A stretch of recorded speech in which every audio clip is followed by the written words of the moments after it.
नमस्कार। सुर्खियों के बाद सबसे पहले बात करेंगे क्या कुछ अपडेट है प्रदेश में कोरोना का। मरीजों का आंकड़ा लगातार बढ़ता जा रहा है। प्रदेश में अब तक 1476 कोरोना के मामले सामने आ चुके हैं।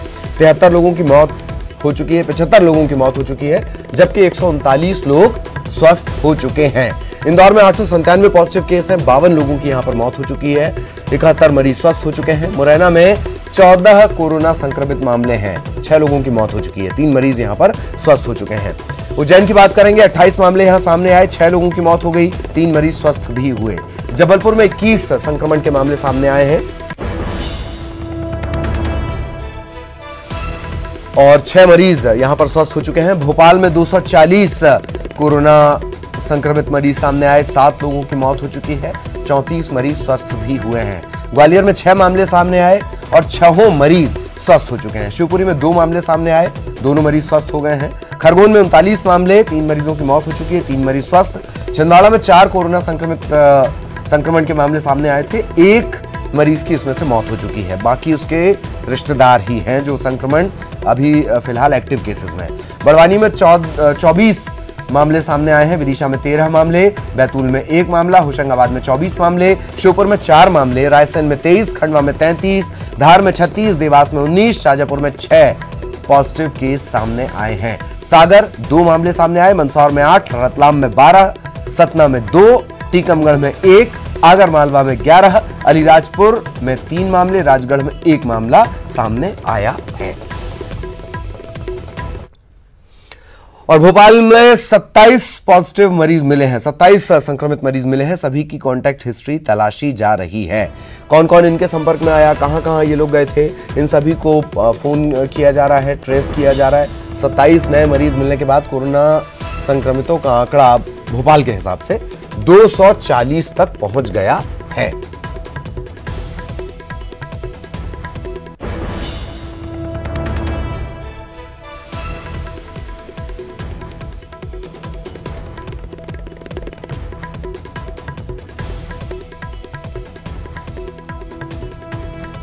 सहयोगी पूजा इस वक्त हमारे साथ जुड़ी हुई हैं, सीधा पूजा के पास आपको लिए चलेंगे। पूजा, 27 नए मामले, कांटेक्ट हिस्ट्री अब इनकी तलाशी जाएगी। कोई इसमें नजर आता है कि कोई स्पेशल केसेस हैं या मसलन जैसे जमात से जुड़े हुए मामले थे वो अचानक तेजी से बढ़ रहे हैं? क्या इन 27 मरीजों में ऐसी कोई कॉमन हिस्ट्री है पूजा? देखिए, फिलहाल अभी तक विभाग की तरफ से ये बात बताई गई है कि 27 मरीजों की पुष्टि हुई है कि वो कोरोना पॉजिटिव हैं। इन मरीजों में अभी कौन कौन से लोग शामिल हैं ये अभी तक ओपन नहीं किया गया है। फिलहाल जो विभाग है इनकी कॉन्टैक्ट हिस्ट्री तलाश रहा है और साथ ही साथ इनका वेरिफिकेशन भी किया जा रहा है। लेकिन जो अंदर की खबर है वो ये भी कि इन जो भी अभी पॉजिटिव लिस्ट आई है इसमें कई जमाती भी मौजूद हैं और साथ ही साथ मासूमों पर भी कोरोना का कहर कहीं ना कहीं बरसा हुआ देखा जा सकता है, क्योंकि जिस तरीके से अब आंकड़े पहले भी आ चुके हैं, कोरोना का कहर अब मासूमों पर ज्यादा बिखरता हुआ दिखाई दे रहा है। इससे पहले भी भोपाल में कल भी एक 9 दिन की बच्ची की बात सामने आई थी, उसमें साथ साथ 11 साल का बच्चा भी मौजूद था, 15 साल के बच्चे भी मौजूद थे। तो अब कह सकते हैं कि प्रदेश की स्थिति ऐसी हो गई है जहां कोरोना अब बच्चों को भी, मासूमों को भी छोड़ता हुआ नहीं दिखाई दे रहा है। पहले बुजुर्ग सिर्फ इसकी चपेट में आते थे, लेकिन अब हर उम्र के लोग इसके कहर का शिकार बनते हुए सामने आ रहे हैं। जिस तरीके से लगातार मरीजों की संख्या में इजाफा हो रहा है, यकीनन इंदौर के बाद भोपाल ही वो दूसरा शहर है जहां पर तेजी से इन मरीजों की संख्या बढ़ती हुई नजर आ रही है। और अब विभाग के लिए यह ज्यादा इंपॉर्टेंट हो गया है पता लगाना कि आखिर इनकी कांटेक्ट हिस्ट्री क्या है, क्योंकि ये किनके संपर्क में आए हैं और अभी तक जो लॉकडाउन की स्थिति है इसके तहत अगर ये घर के बाहर नहीं निकले हैं तो संक्रमण इन तक पहुंचा कैसे और ये संक्रमित हुए तो आखिर कैसे हुए। इस वजह से जो भी इनके सीधे संपर्क में आए हैं वो भी सीधे सीधे संदिग्ध के घेरे में हैं और सरकार अब इनकी भी स्क्रीनिंग और टेस्टिंग कराने के लिए आगे प्रयासरत है। उनको भी चयनित किया जा रहा है कि कौन कौन इन पॉजिटिव मरीजों के संपर्क में सीधे सीधे डायरेक्ट रूप से आए हुए हैं। और अगर विभाग की बात करते हैं तो स्वास्थ्य विभाग और पुलिस विभाग ऐसा 2 अमला है जो पहले से ही कोरोना संक्रमित है राजधानी भोपाल। एक बात मैं आपसे जी चलिए, बहुत बहुत शुक्रिया पूजा इस तमाम जानकारी के लिए। और कई महत्वपूर्ण सवाल हैं, सवालों के सिलसिले जारी रहेंगे। शुक्रिया पूजा आपका इस तमाम जानकारी के लिए। तो कोरोना संक्रमण से मध्य प्रदेश का सबसे ज्यादा प्रभावित होने वाला शहर है इंदौर। देर रात यहां मेडिकल बुलेटिन जारी किया गया, 7 नए कोरोना संक्रमित मिले हैं। इन्हें मिलाकर इंदौर में अब तक कोरोना संक्रमित मरीजों की संख्या 897 हो चुकी है। अब तक कोरोना संक्रमण से मरने वालों की संख्या 52 हो चुकी है। 7 मरीजों में MGM मेडिकल कॉलेज की माइक्रोबायोलॉजी से जुड़े एक डॉक्टर भी हैं। वो नमूनों और डाटा की रिपोर्टिंग टीम में शामिल थे। अब तक जो 11 डॉक्टर्स हैं वो कोरोना से संक्रमित हो चुके हैं।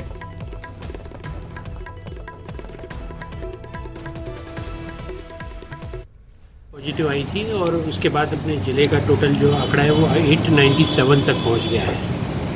सर कुल कितने सैंपल्स जांच के लिए भेजे गए? कल 233 सैंपल इंदौर जिले की जांच को भेजे गए थे, इसमें से 38 सैंपल का टेस्ट लगा था और उसके बाद की संख्या मैंने आपको बताई थी 897 पे हम लोग पहुँच गए हैं। 7 इंदौर के पॉजिटिव थे, बाकी अन्य जिलों के भी पॉजिटिव। और जबलपुर में भी कोरोना संक्रमितों की संख्या बढ़ गई है। कोरोना पॉजिटिव मरीजों की संख्या यहाँ 21 हो गई है। एक और कोरोना पॉजिटिव मरीज मिला है, कोविड-19 पॉजिटिव। मंडला का ये रहने वाला है। इंदौर से सड़क के रास्ते ये जबलपुर पहुंचा था।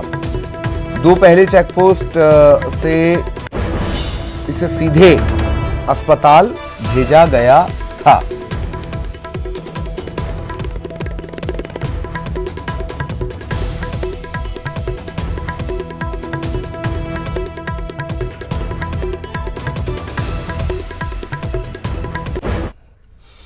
रायसेन में 16 नए मामले सामने आए हैं। सभी जो ये मरीज हैं ये कहीं ना कहीं इनका जमात से कनेक्शन बताया जा रहा है, तबलीगी जमात से कनेक्शन बताया जा रहा है। पहले से इन्हें क्वारंटाइन किया गया था। प्रशासन इनको क्वारंटाइन करने वाली जगह से शिफ्ट कर रहा है। इलाज के लिए इन्हें अस्पताल में भर्ती करवाया जा रहा है। अब भर्ती करवा दिया गया है रायसेन जिला अस्पताल में। पहले ये दरगाह में क्वारंटाइन करके रखे गए थे। रायसेन की जो दरगाह है वहाँ पर क्वारंटाइन करके रखे गए थे और अब इन्हें अस्पताल शिफ्ट किया जा रहा है। अब इस आंकड़े के बाद जो संक्रमितों का आंकड़ा है वो बढ़कर पहुंच गया 23।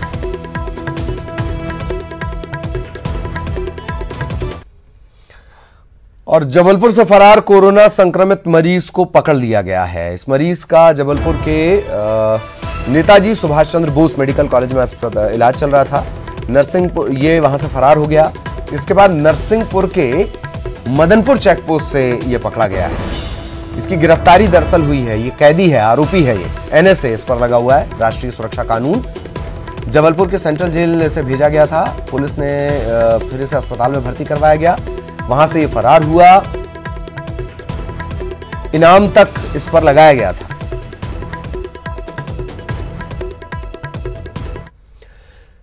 खबर भोपाल से। संबल योजना की समीक्षा। सीएम शिवराज ने अफसरों के साथ बैठक की है। कई अहम मुद्दों पर चर्चा। योजना को लेकर कई अहम दिशा निर्देश।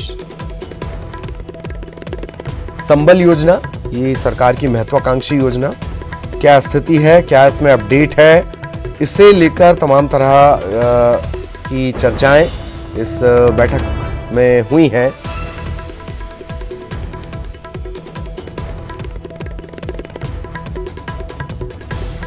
संबल योजना आपको याद होगा कि पिछली जो सरकार थी, कांग्रेस से पहले शिवराज सरकार थी, उसकी महत्वाकांक्षी योजनाओं में शामिल थी। News 18 senior editor Praveen Dubey साहब इस वक्त हमारे साथ जुड़े हुए हैं। प्रवीण जी, संबल योजना और बड़ा मोह भी है शिवराज सिंह चौहान साहब का इस योजना से, क्या कुछ समीक्षा बैठक से निकल कर आया?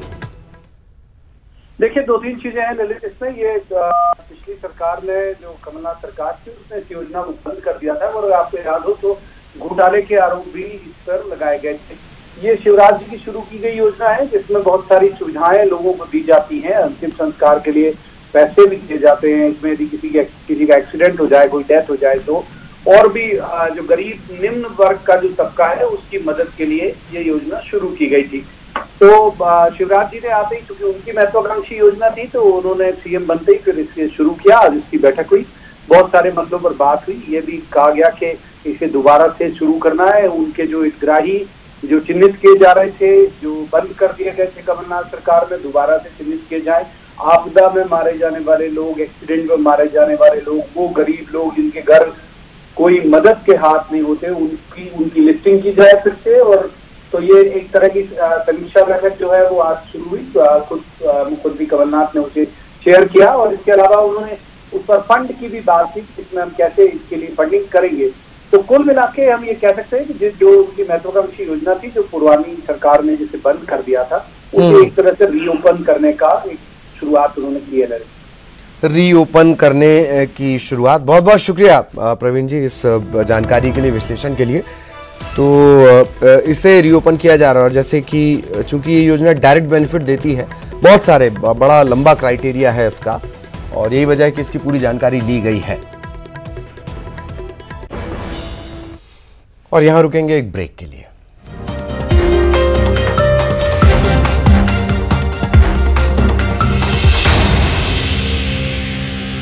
ब्रेक के बाद आपका स्वागत है। बीजेपी नेता नरोत्तम मिश्रा का कहना है कि मध्य प्रदेश सरकार कोरोना से लड़ने के लिए मजबूती के साथ काम कर रही है। नरोत्तम मिश्रा ने यह भी बताया कि प्रदेश सरकार के अनुरोध पर ही केंद्र की स्पेशल टीम जांच के लिए इंदौर पहुंची है। नरोत्तम मिश्रा ने यह भी कहा कि इंदौर और भोपाल जल्द ही रेड जोन से बाहर होंगे। राजस्थान के कोटा में फंसे छात्रों को उनके घर सुरक्षित पहुंचाया जाएगा। उनका यह भी कहना है कि दूसरे शहरों में फंसे मजदूरों को भी उनके घर पहुंचाने की व्यवस्था सरकार करेगी। मिश्रा ने यह भी बताया कि सरकार किसानों से गेहूं खरीदी के पुख्ता इंतजाम सरकार की तरफ से किए गए हैं। संक्रमण को लेकर रेड जोन में तब्दील हुए भोपाल और इंदौर को अब कोरोना संक्रमण से बचाने की कवायद तेज हो गई और इसी को लेकर केंद्र सरकार की एक स्पेशल टीम आज इंदौर पहुंची है और बीजेपी के सीनियर लीडर नरोत्तम मिश्रा हमारे साथ मौजूद हैं। सर, कोरोना के आउट ऑफ कंट्रोल हो रहा है इंदौर और भोपाल में, क्या अब केंद्र की जरूरत पड़ रही है? आउट ऑफ कंट्रोल नहीं हो रहा है, उसे खत्म करना है जड़ से। इसलिए माननीय मुख्यमंत्री जी ने अनुरोध किया था केंद्र से और केंद्र की टीम आई है। ये दोनों स्थान भोपाल और इंदौर जमातियों के कारण से बिगड़े थे, ये सब जानते हैं और इसलिए चूंकि वो अंदर ही अंदर फैलता रहा, जमात के लोग अंदर चले गए, बस्तियां होती भी अंदर ही है। तो अब केंद्र की टीम अनुभवी लोग हैं और जहां जहां उन्होंने नियंत्रण में लिया उस अनुभव का लाभ हम लेना चाहते हैं। वहां के प्रशासनिक अधिकारियों के साथ में किस किस तरह से कहां और सर्वे करके इसे समाप्त कर सकते हैं और इन्हें निकाल सकते हैं हम इंदौर और भोपाल को, इस पे हैं। बाकी तो प्रदेश में सारी जगह स्थिति हमारी नियंत्रण में है। और प्रदेश सरकार कोटा में फंसे मध्य प्रदेश के छात्रों को लाने के लिए 100 बस भेजेगी। ये छात्र इंजीनियरिंग, मेडिकल, इस तरह के तमाम जो एंट्रेंस एग्जाम्स होते हैं, कोटा इसका हब माना जाता है। वहां पर ये तैयारी के लिए गए हुए थे। कोरोना के चलते इन्हें परेशानियों का सामना, लॉकडाउन के चलते इन्हें परेशानियों का सामना करना पड़ रहा है। पूर्व मंत्री जीतू पटवारी ने सरकार की पहल का स्वागत किया है और ये कहा है कि दूसरे राज्यों में फंसे मजदूरों को भी सरकार वापस लेकर आए।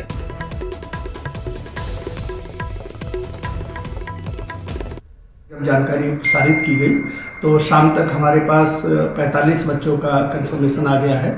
हम शाम को 3 बजे के आसपास बसेज यहाँ से रवाना करेंगे। एक प्रभारी अधिकारी भी उनके साथ जाएगा और सभी बसों में एक महिला आरक्षक और एक पुरुष आरक्षक दोनों जाएंगे, क्योंकि मध्य प्रदेश के जहाँ जहाँ छात्र पढ़ते हैं और जहाँ जहाँ मध्य प्रदेश भर से मजदूर काम करते हैं, इनको सरकार को लाने की जिम्मेवारी है और जितनी जल्दी वो करें उतना बेहतर है।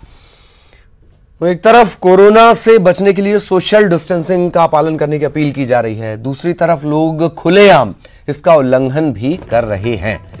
ये तस्वीरें हैं मंदसौर झाबुआ की, आप देख रहे हैं। झाबुआ और डिंडौरी की तस्वीरें हम आपको दिखा रहे हैं। आप देख सकते हैं कि किस तरीके से लोग बैंकों के बाहर भीड़ लगाए हुए हैं। ये लोग बैंकों से अपना पैसा निकालने के लिए पहुंचे हैं, विड्रॉल करने के लिए पहुंचे हैं, जो सरकार ने इनके खातों में डाला है। डिंडौरी में सरकारी राशन दुकान पर लोगों की भीड़ लगी हुई है। तो क्या ये भीड़ सुरक्षित है?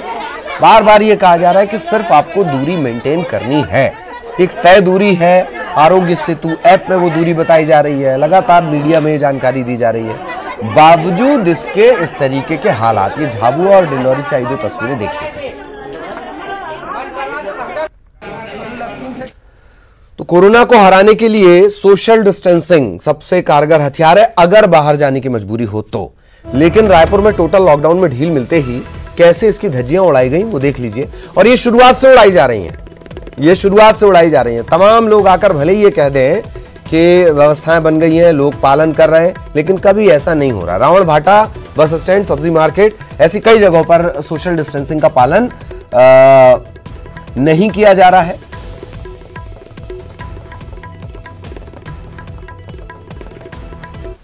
टोटल लॉकडाउन खुलने के बाद सब्जी मार्केट के किस तरह के हालात हैं ये हम आपको दिखा रहे हैं। देखिए कि किस तरह की भीड़ जो है ये सब्जी मार्केट में पहुंची है। गाड़ियां यहाँ पर पूरी तरह से सड़कों पर खड़ी हुई है, लोगों की आवाजाही आपको दिखेगी और उसी तादाद में लोग यहाँ पर नजर आएंगे। ज्यादा जरूरी ये भी है कि यहाँ पर सोशल डिस्टेंसिंग का पालन किया जाए, लेकिन जिस तरह से व्यवस्था यहाँ पर प्रशासन और पुलिस को करनी थी वो कोई व्यवस्था यहाँ पर नहीं की गई। हालांकि कुछ पुलिसकर्मी मार्केट की शुरुआत में मुझे खड़े हुए यहाँ पर दिखाई दिए हैं, लेकिन बावजूद यहाँ पर जिस तरह से सोशल डिस्टेंसिंग का पालन मार्केट में कराया जाना था वो यहाँ पर कहीं भी दिखाई नहीं दे रहा है। इस तरह की भीड़ नजर आने के बाद कई दफे मार्केट को शिफ्ट किया गया और यही वजह रहा थी कि 72 घंटे का लॉकडाउन करना पड़ा, क्योंकि लोग ये नियम फॉलो नहीं कर रहे थे या लोगों से नियमों का पालन कराने में प्रशासन और पुलिस फेल रही थी और एक बार फिर से नियमों की धज्जियां उड़ाती यही तस्वीरें नजर आ रही है, क्योंकि 72 घंटे का टोटल लॉकडाउन खत्म हुआ है, ना कि पूरी तरह से लॉकडाउन खत्म कर दिया गया है। लेकिन सड़कों पर उसी तरह की आवाजाही है और मार्केट में वही भीड़ नजर आ रही है। कैमरा पर्सन धर्मचंद साहू के साथ देवव्रत भगत, न्यूज़ 18 रायपुर। और कोरोना वॉरियर्स की कड़ी में मध्य प्रदेश के भोपाल सिटी लिंक लिमिटेड के बस ड्राइवर्स भी जुड़ गए हैं। सिटी लिंक लिमिटेड का कहना है कि जरूरतमंदों तक सामान इन बसों के जरिए पहुंचाया जा रहा है। डॉक्टर, नर्स और पुलिसकर्मी कोरोना वॉरियर्स की भूमिका निभा रहे हैं, लेकिन आप देख सकते हैं कि एक और कोरोना वॉरियर्स की तस्वीर हम आपको दिखाने जा रहे हैं। ये भोपाल सिटी लिंक लिमिटेड नगर पालिका निगम भोपाल की बसेस के ड्राइवर है जो कोरोना योद्धा हैं, यानी संकट की इस घड़ी में ये इन बसों को उन जगहों तक पहुंचाते हैं जहां से फ़ोन कॉल आता है कि यहाँ पर किसी व्यक्ति को क्वारंटाइन सेंटर तक ले जाना है। तो इन बसों की मदद से अब लोगों को क्वारंटाइन सेंटर तक पहुंचाया जा रहा है, जिनको क्वारंटाइन किया गया है। इस वक्त हमारे साथ भोपाल सिटी लिंक लिमिटेड के पीआरओ हैं संजय दुबे, 19 जानते सर किस तरह से बसेस का उपयोग अब क्वारंटाइन सेंटर तक लोगों को पहुँचाने के लिए किया जा रहा है? जो भी हमारे पास रिक्वायरमेंट आती है, फ़ोन आता है, तो उसके हिसाब से हम बसेस भेजते हैं और बल्क में कोई पेशेंट्स रहते हैं तो उन्हें क्वारंटाइन करने के लिए जो भी निर्धारित प्लेस निर्धारित की जाती है वहाँ तक भेजते हैं, क्वारंटाइन सेंटर तक। और फूड का जो सामान है वो कैसे आप इन बसेस से पहुँचा रहे हैं? जैसे कोई किराना व्यापारी हमसे कांटेक्ट करता है तो उसको हम बस प्रोवाइड कराते हैं। वो बस में अपने पैकेट्स बना के, छोटे छोटे पैकेट्स बना के वो सब्जी पार्लर तक रखवाते हैं ताकि लोग आसानी से उस सामान का उपयोग कर सकें। बाहर से सामान आ रहे तो वो भी इन बसेस का उपयोग करते हैं? हाँ, जैसे रिक्वायरमेंट अगर है तो हम